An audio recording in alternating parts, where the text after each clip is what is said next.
Hay en este momento en Europa muchas dudas sobre cómo va a evolucionar la pandemia. Mientras que en otros países se ven planes de vacunación muy avanzados, en Europa va más lento de lo que se espera. Hay segundas y terceras olas que se están sucediendo en distintos países y se está volviendo a las cuarentenas y medidas de restricción. Vamos entonces al Reino Unido con Marta Cohen, médica patóloga, que está, por suerte, siempre con nosotros en Reperfilar, para que nos dé un poco de contexto. Marta, buenas noches, bienvenida al programa.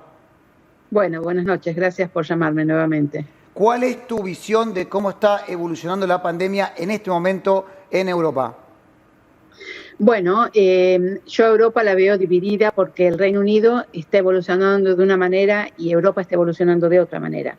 Lamentablemente la situación, sobre todo en el norte de Italia, es bastante grave. El sistema de salud está muy agotado. Bueno, la situación en Francia también es comprometida. En el Reino Unido, el cumplimiento de estas tres medidas que yo siempre en mis redes digo, de los tres pilares, la responsabilidad, el distanciamiento, la vacuna y los testeos se han cumplido muy bien, porque hace 2 meses que estamos en una fase 1 estricta. Recién hace una semana que volvieron las clases, se han hecho más de 100 millones de test. Se llegaron a hacer 600.000 test diarios y se han vacunado el 46% de la población adulta.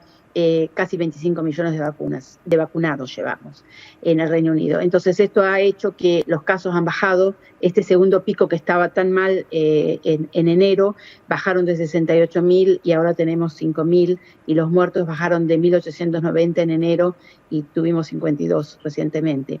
Es decir que estamos viendo que hay luz al final del túnel para el Reino Unido, pero la situación de Europa es un poquito más comprometida, porque no se ha hecho un plan de vacunación tan exhaustivo. De hecho, a mí me hicieron una entrevista hace unas 2 o 3 semanas de Francia y me decían ¿por qué? ¿Por qué en Francia la vacunación ha sido tan difícil y en el Reino Unido se ha podido llevar adelante de una manera más rápida? Bueno, creo que en parte esto es porque hay un sistema nacional de salud, es decir, que hay un solo sistema. Estamos todos, los 4 países, vinculados de esta manera. Y la otra cuestión es porque ha habido una gran porcentaje de gente vacunada en el Reino Unido, mientras que en Europa, por las situaciones que ya se saben, como que la vacuna de Oxford primero no se podía dar en los mayores de 65 años, después sí se podía dar en los mayores de 65 años, y ahora con esto de las complicaciones con las trombosis hace que la gente no quiera vacunarse. Marta, buenas noches. Justamente sobre ese tema de la vacunación, ¿cuál es la repercusión de la suspensión en algunos países de Europa de la vacuna de AstraZeneca? ¿Puede complicar los planes de inmunización, por lo menos en el continente? Yo pienso que sí, y es por esto, es por toda la afectación psicológica de la gente que dice, aunque la Organización Mundial de la Salud, el Oxford AstraZeneca, incluso la Agencia Europea de Medicamentos dijeron, no hay evidencia, se está investigando, pero no hay evidencia de que es la vacuna la que produjo estos 30 episodios de trombosis en Europa entre 5 millones de vacunados. Es decir, las trombosis suceden sobre todo en la población de mayor edad, que es la población que se estaba privilegiando el vacunar. Entonces, lamentablemente, con esto de que se paró hace una semana, prácticamente un poquito menos de una semana, se está investigando, pero está generando muchas dudas en la gente. Y bueno, la vacuna de Oxford es la que más está disponible en este momento, o una de las que más está disponible. Entonces, al hacer de que la gente no se vacune, sin ninguna duda va a generar un aumento del número de casos. Eso es, pero, o sea, no me cabe duda de eso, porque precisamente el hecho de que aún con una sola dosis se vacunó en el Reino Unido, fíjense cómo bajaron significativamente las internaciones. Había más de 40.000 por día en todos los hospitales combinados del Reino Unido, y ahora hay menos de 10.000. Y es Marta, decir, que ha bajado significativamente. El hecho de que haya una campaña quizás en algunos países de Europa para decir que no hay que vacunarse. Yo también leía hoy una nota del New York Times que comentaba que hay varios países europeos que tienen los mayores índices de negadores de vacunas en general. Sí. Y además hay como una batalla geopolítica detrás. ¿Cómo estás viendo esto? Sí, yo digo que es eso, que es la geopolítica, porque todo comenzó, inmediatamente después del Brexit. Oxford le dijo a Europa, no les puedo dar las 100 millones de dosis, les puedo dar 25, o sea, un cuarto. Y ahí fue cuando la presidenta de la Unión Europea dijo, de acá no salen vacunas si la gente los europeos no estamos vacunados.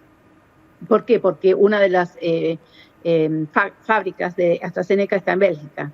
Entonces no quería dejar salir las vacunas de Oxford, AstraZeneca, de Bélgica, y ahí empezó todo. Es decir que sí, pero es lamentable porque esto es como lo definió la Organización Mundial de la Salud, esto es el fracaso moral, en donde son las cegueras y los egoísmos y los nacionalismos de cada país de pensar me protejo yo para salvar a mi gente cuando en realidad estamos en una pandemia. Es decir, esto afecta al mundo, ¿no es cierto? Así que eso es una cosa muy importante. Bien. Si me dejan, les quería comentar algo que lo veo como un reflejo que debería ponerse en práctica en Argentina. Yo la semana pasada asistí a un seminario con Sharon Peacock, que es una de las Chief Scientific Advisors de Boris Johnson, o sea, una de las principales que está aconsejando al gobierno en mutaciones, pasado, presente y futuro se llamaba el webinar. Y lo que ella explicó muy claramente por qué los adultos mayores son los que tienen en realidad un sistema inmune mucho más frágil y son los que pueden dar lugares a las nuevas variantes, como surgió en Manaos, como surgió en Kent, como surgió en Sudáfrica. Acá sí se sabe que la de Kent, la variante británica, surgió en un adulto mayor porque tienen un sistema inmune debilitado y precisamente por eso es que se replica mucho un virus que tiene muchas fallas, porque el sistema inmune está debilitado. Entonces, la resolución, o sea, no la resolución, la conclusión es vacunemos a nuestros mayores primero, porque son ellos los que pueden originar unas variantes. Y la que surgió en Manaos, que es mucho más agresiva y que las vacunas no cubren significativamente, cubren muchísimo menos, puede surgir en cualquier lugar del mundo, porque podría ser que esa variante con la mutación E484K es la manera como este virus vaya evolucionando, porque ha surgido espontáneamente en Manaos, en el Reino Unido, en Sudáfrica, ahora acaba de surgir en Nueva York a unos cuantos casos hace un par de semanas. Marta, aquí un infectólogo argentino habló de 10.000 muertos por mes a partir del mes próximo. ¿Cómo podemos anticipar, teniendo en cuenta la experiencia del Reino Unido, para que eso no suceda? Avanzar en la vacunación. Bueno, hay que avanzar, hay que hacer las tres cosas que yo siempre ahí veo que han puesto en mis redes, @drmartacohen, y yo siempre hablo de 3 pilares.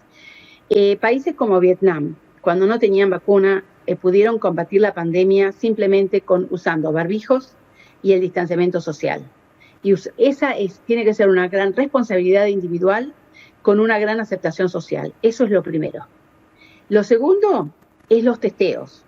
Los gobiernos tienen que saber cuántos casos hay, sobre todo asintomáticos, testear a los casos, testear a los convivientes o a los contactos y rastrearlos. ¿Para qué? Para que se aíslen. Pero obviamente ese aislamiento tiene que tener una aceptación social, ¿no es cierto? Si la gente no quiere y se escapa del sistema, no funciona. Y la otra es la vacuna. Es decir, la vacuna yo la pondría en tercer lugar. Primero porque una persona vacunada, si no se cuida, puede contagiarse, esa persona va a estar cubierta de morirse, pero puede contagiar a un adulto mayor que no está vacunado.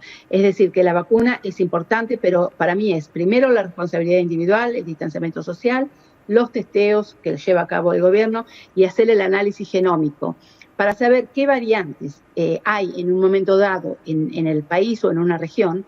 Un 10% de las muestras positivas tienen que ser analizadas el genoma, ver si es el mismo virus o si es una variante, o si es una variante nueva o si es una variante conocida.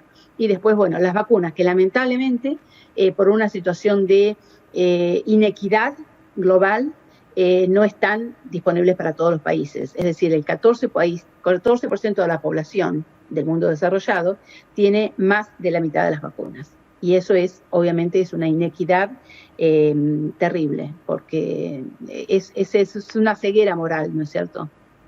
Bien, Marta, gracias por tu tiempo. Siempre es un placer tenerte aquí en Reperfilar. Hasta cualquier momento, como siempre. Bueno, gracias. Cuídense.